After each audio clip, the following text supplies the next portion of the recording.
This is my first time to take an oral retinol. Kaya talagang very makinis yan. Kanino ko nga ba ito maisasuggest? For the experience naman natin, masasabi ko na bitin.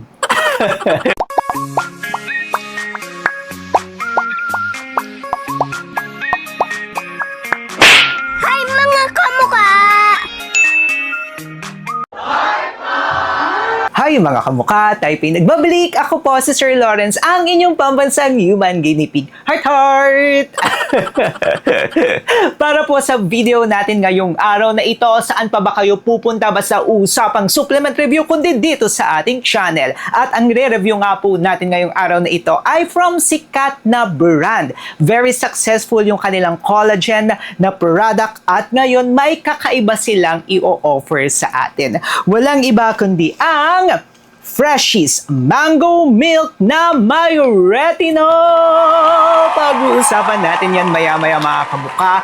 But for the packaging, yung mga brands natin sa Philippines ngayon, ganito na sila, no? Hindi na sila mga nakabox. Marami sa kanila ang naka-pouch type na siya mga kamukha. Very cutesy-cutesy siya. Tapos lahat naman ng mga important information makikita natin dito. Siyempre, una po sa pamantayan natin dito sa ating channel, hindi po tayo nagre-review ng mga hindi FDA registered or FDA notified or tinatawag niyo po na FDA approved. At ito pong Freshies na mango flavor na ito na may retinol ay FDA registered po yan dito sa Pilipinas. Ang next po niyan mga kamukha is kailangan po natin i-ask ang ating sarili about NBF. Ano nga ba ang NBF? First one, yung letter N is ano nga ba yung need or pangangailangan ng ating katawan. Kasama na rin dyan kung ano nga ba yung gusto nating ma-achieve. Kasi each one of us, iba-iba nga po yung pangangailangan at kagustuhan nating ma-achieve. And then yung letter B nga po, budget. Kailangan nga po natin mag-allot ng budget per month. Hindi pwede na isang gamitan lamang tapos titigil na tayo. Yung mga ganito, patuloy yan mga kamukha. Maintenance siya. And then yung letter F, dapat po i-check natin yung form, ingredients, ano nga ba yung mga kahiyang natin, at ano nga ba yung may mga allergy tayo. Tinatawag po natin yung NBF. Mas mapapadali po ang pagpili natin ng produkto kapag alam po natin ang ating NBF. And kapag nasagot nyo na nga po ang inyong NBF, ang next po niyan is i-check na po natin ang product. Alam nyo, ang nagustuhan ko dito kay Freshies, nilayo nila yung kanilang produkto na ito doon sa kanilang very trending at very, masasabi nating successful na product na isa, which is si Freshies na avocado.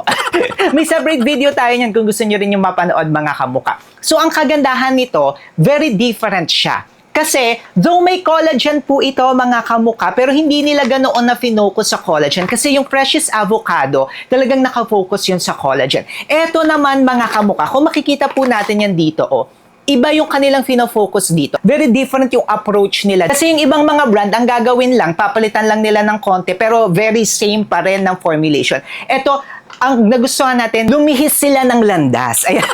Kumbaga, may bagong offer. Pag-usapan na natin siya mga kamukha. Ang una sa listahan natin dito is meron po siyang retinol. At alam niyo yan mga kamukha na favorite natin ng retinol. Before magkaroon ng hype ng retinol dito sa Pilipinas, nagre-review na si Sir Lawrence ng retinol. And to be honest, this is my first time to take an oral retinol. And upon doing our research and asking our doctors, mga kamukha, mga affiliate doctors po natin, yes, meron po talaga na mga oral retinol. Basically, almost the same po yung pwedeng maging effect ng oral at saka yung topical sa atin mga kamukha. So ano nga ba kagandahan ng retinol? Ang retinol mga kamukha, maganda po yan kasi almost same din siya ng collagen, no? Yung collagen maganda yan para sa mga wrinkles and ito rin pong retinol maganda siya para sa mga wrinkles, sa mga fine lines, tapos sa may mga pimples. Yes, mga kamukha. Maganda po ang retinol para sa may mga pimples. Though yung iba, yung mga doctors, kapag ina-ask natin, sinasabi nila na sa mga age 30 and above na. Pero may mga doctors, lalo na sa ibang bansa, pwede sa kanila yung mga batter, mga teenager, na pinag-a-apply nila ng retinol. Pero sa atin, sinasuggest po natin na nasa 20s or late 20s and above na po kayo mag-start ng retinol. Pero nasa sa inyo pa rin yan. Meron nga rin po itong collagen mga kamukha na nakalagay sa kanyang ingredients. So maganda yung combination nilang dalawa, collagen plus may retinol po siya. And then meron nga rin po itong glutathione. Though mga kamukha, hindi naka-include dito no, yung mga milligram content per ingredient na sana ilagay nila. Pero yes, ayan, may glutathione po siya. And ang glutathione, kung gusto po natin magpaputi, mag-focus po tayo sa glutathione. Meron nga rin po itong kakaiba yung nakita natin, no, may adlay extract po ito. Yung adlay extract mga kamukha, it's an antioxidant na lumalaban nga po sa mga free radicals, sa mga oxidative stress. Okay nga rin po ito para sa mga inflammation. Tapos may anti-cancer properties din siya. Yung sweetener niya, ginamit po nila dito is stevia. Then meron nga rin po itong swallow's nest mga kamukha. Yung swallow's nest, yung mga Chinese, favorite nila to. Kasi sinasabi nila parang pang fountain of youth nila yan. Ayan, nakakabata rin siya. Maganda siya sa collagen. So formulation at formulation, wala tayong masabi. Okay siya mga kamukha. Now, let's go na nga po sa experience ni Sir Lawrence. Okay, kung makikita nyo po, talaga namang dito sa channel natin, tinatry talaga natin yan mga kamukha. Okay, ubos na ubos po natin yan. Papakita natin sa inyo, wala pong mga laman na yan. At syempre, magtitira tayo ng isa dahil tayo nga po ay vlogger.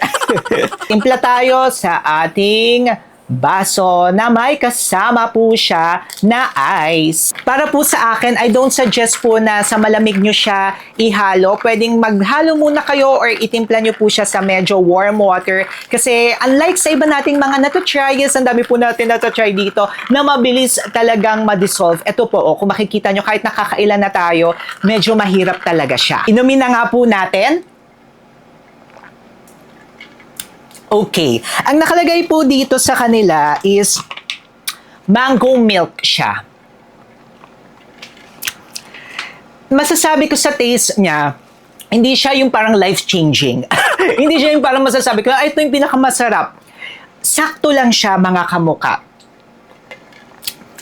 Malalasahan mo yung milk, yung mango malalasahan mo rin ng konti. Hindi siya yung lasa na parang mango shake. Hindi siya ganun mga kamukha. But I will choose this mga kamukha, no? Instead na magso-soft drinks ako, maganda na siya na substitute kasi marami na kayong benefits na makukuha. For the experience naman natin, masasabi ko na bitin. Bitin siya kasi hindi ko makita talaga yung full potential niya. And dapat naman mga kamukha, no, kapag kayo magtitake po nito, tuloy-tuloy po siya. Kasi tayo po ay human guinea pig. Naka-controlled tayo. Controlled study, kumbaga tayo sa experiment, no. Matagal na nga rin po tayo nagtitake, kaya nakikita agad natin kung may effect or wala. Pero ito mga kamukha, since this is retinol, matagal po talaga ang magiging effect nito. So, kailangan nyo talaga mag-take ng marami nito mga kamukha. And maintenance na rin siya. But ang kagandahan naman ito mga kamukha, sa naubos natin to, araw-araw po natin siya tinik, hindi tayo nag-break out! Yay! Yan ang natatakot tayo, di ba? Alam nyo yan, napakahirap talaga pag nagbe-break out mga kamukha, nakakakaba siya. But with this one, hindi tayo nag-break out! And then mga kamukha, ipapakita ko rin po sa inyo yung naging journey natin dito sa pagtitake ng Freshies. Ito na nga po ang ating day 1 at nag-start na tayo. Kakagaling lang po natin ng Rejuve at okay na okay pa rin ang ating skin. So far, so good tayo mga kamukha. Okay, update tayo mga kamukha. Ay, glowing, oh. No significant effect talaga yung as in, masasabi ko na sobrang ganda niya. But I think mga kamukha, maganda siya actually, oh. Maganda naman siya mga kamukha. Pero ang pinaka nagustuhan ko dito mga kamukha, okay na okay siya if isasabay nyo siya at nagre-retinol talaga kayo. Ayan, oh. At ang kagandahan niya, hindi tayo nag-breakout. Thank you po. Thank you po. So, ayan siya mga kamukha. Okay siya. So far, so good tayo. Wala tayong masabing masama. Wala tayong masabing negative. So, okay na okay yung ating experience. Ang ganda niya, oh. Pa-cute. Magandang umaga mga kamukha. Ayan, yung buhok natin, di ba? Gulo-gulo hers pa. Sa pagtulog, sakto lang. Very honest talaga tayo dito sa ating channel na to. No? Saktuhan lang siya mga kamukha. Tsaka very tayo na nakaganyan lang tayo talaga dito sa inyo. No? Nakita nyo naman ako lahat na yung kamukha. Very transparent naman tayo sa inyo. sakto lang siya, hindi siya yung nakakaantok. Pero pagising nyo, ayan, fresh naman tayo. Tsaka kakagaling lang din natin sa Rejuve. Kaya talagang very makinis yan. Kaya masasabi natin kung hahaluan nyo siya, kung talagang pagsasabay-sabay nyo yan, magre-rejuve kayo, magre-retinol din kayo sa face, tapos mag-oral retinol pa kayo, or magre-rejuve kayo, tapos oral retinol, na katulad nito, maganda siya mga kamukha. Ayan, Day 8 tayo and okay siya so far. If mapapanood nyo nga po yung mga video natin, hindi tayo na-breakout. I love it. Of course, kasi nga may retinol nga rin ito, mga kamukha. Actually, mas marirecommend ko ito orally if iti-take nyo siya kaysa doon sa topical. Kasi yung topical retinol may tendency talaga na mag-purge kayo. Ito with this one, hindi tayo nag-purge. Or siguro kasi matagal na rin ako nagre-retinol, pero ito wala talaga akong naging purging dito. Naging okay yung effect niya sa akin, mga kamukha. So kanino ko nga ba ito maisasuggest? Unang-una sa lahat, if you are already aging. Kapag nasa late 20s na nga kayo or above nasa 30s na kayo, maganda yung formulation niya, talagang nakafocus siya para sa aging skin. Aside na may collagen siya, marami pang nilagay na mga added na benefits, lalo na yung retinol. Then pangalawa, kapag kayo po ay may mga pimples, if you're experiencing acne as of the moment, pwedeng mag-try kayo nito. Pero samahan nyo pa rin mga kamukha ng skincare routine, ha? Huwag na kayo magbabase dito, please naman, nakakaloka kayo.